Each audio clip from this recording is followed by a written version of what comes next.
Is China recolonizing Africa economically? This question may sound provocative, but it's worth exploring. As we delve into this matter, we must first take a trip down memory lane to the era of Africa's colonization by the West. It was a time of physical occupation, subjugation, and exploitation of the continent's resources.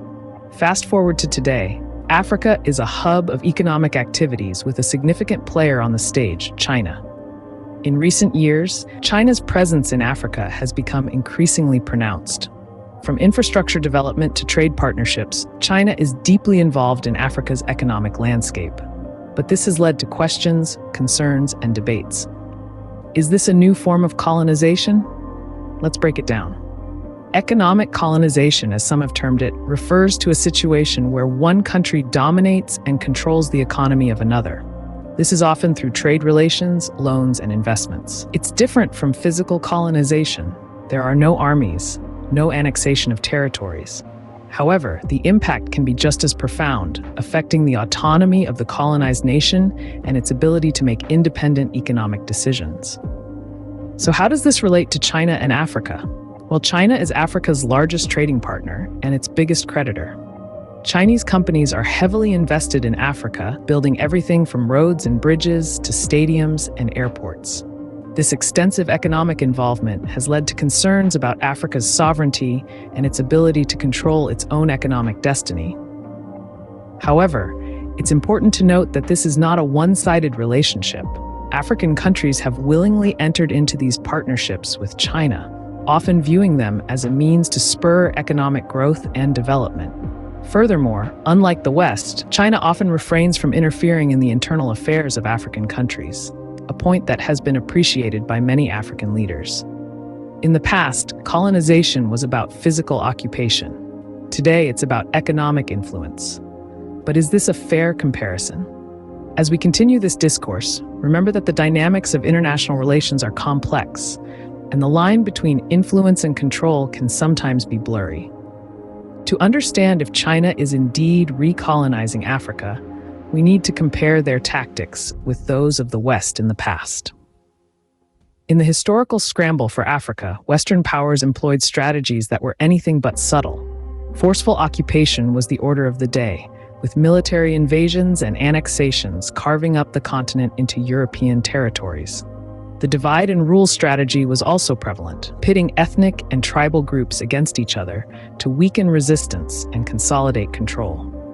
The West's tactics were also marked by resource exploitation. Africa's rich natural resources, from diamonds to rubber, were extracted with little regard for the environmental or societal impact. And let's not forget cultural erosion.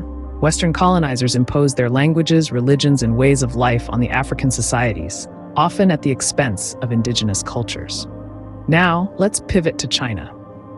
The Middle Kingdom's tactics in Africa appear to be different. There are no military invasions or annexations. Instead, China uses a softer approach, focusing on infrastructure development. From building roads, railways, and ports to setting up hospitals and schools, China is changing the face of Africa's infrastructure landscape. Another key strategy is the provision of loans. China is now Africa's largest creditor, with billions of dollars in loans extended to various African governments. These loans are often tied to infrastructure projects, creating a cycle where Chinese companies build African infrastructure financed by Chinese loans.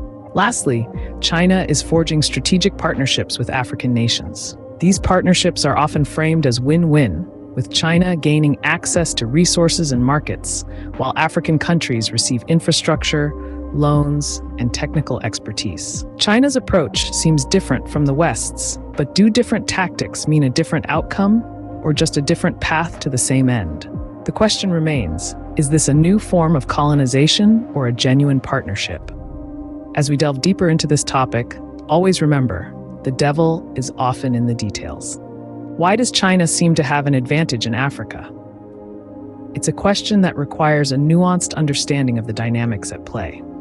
One key factor is the propensity of some African leaders towards quick-fix solutions.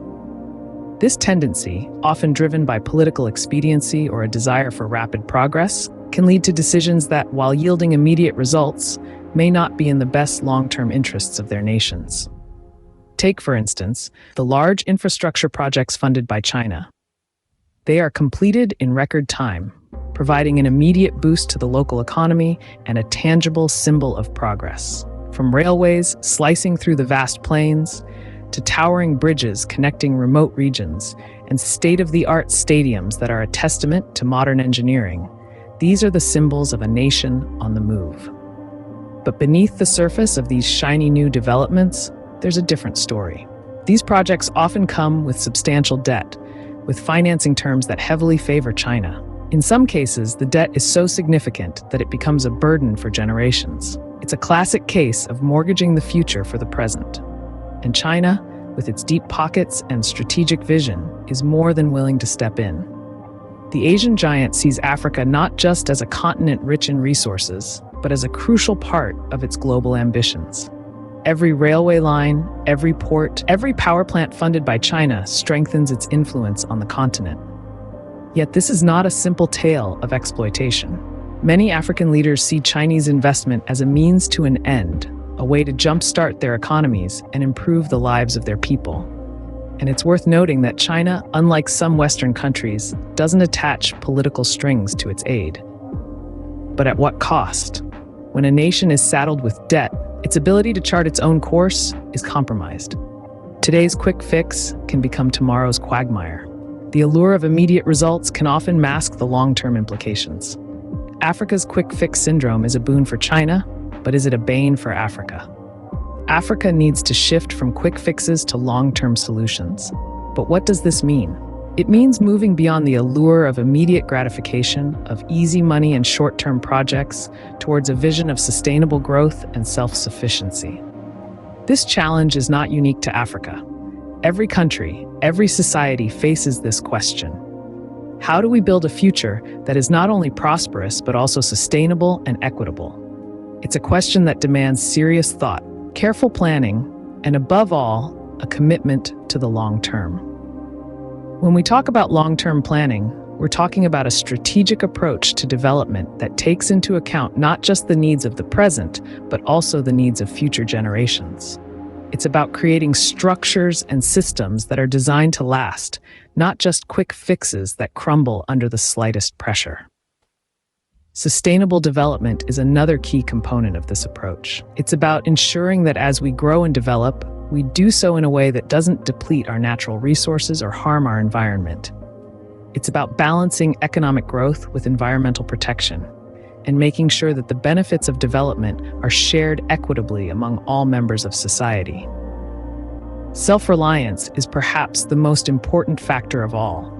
It's about developing the capacity to stand on our own 2 feet, to make our own decisions, to determine our own destiny. It's about reducing our dependence on foreign powers, whether they're from the West or the East, and taking control of our own development. This isn't to say that we should reject foreign investment or assistance, far from it. But we need to ensure that these relationships are based on mutual respect and mutual benefit, not exploitation or domination. In the end, it's about empowerment. It's about giving Africans the tools, the resources, and the confidence to shape their own future.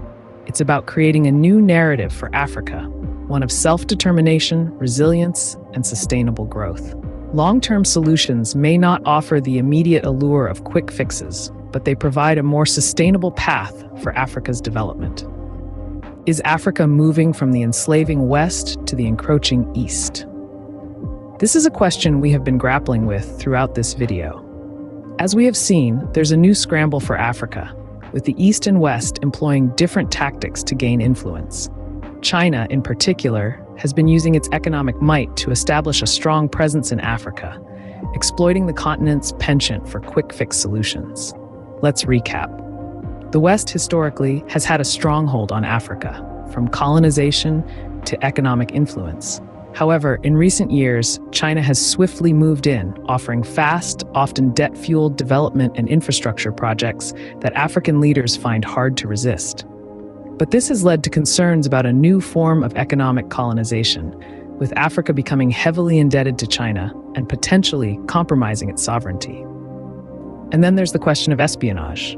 While it's hard to quantify or prove, There are concerns that China could be using its investments in Africa to gather intelligence, further increasing its control over the continent. But all is not lost. Africa is not doomed to repeat history, to move from one form of enslavement to another. The key to breaking this cycle is for Africa to chart its own path.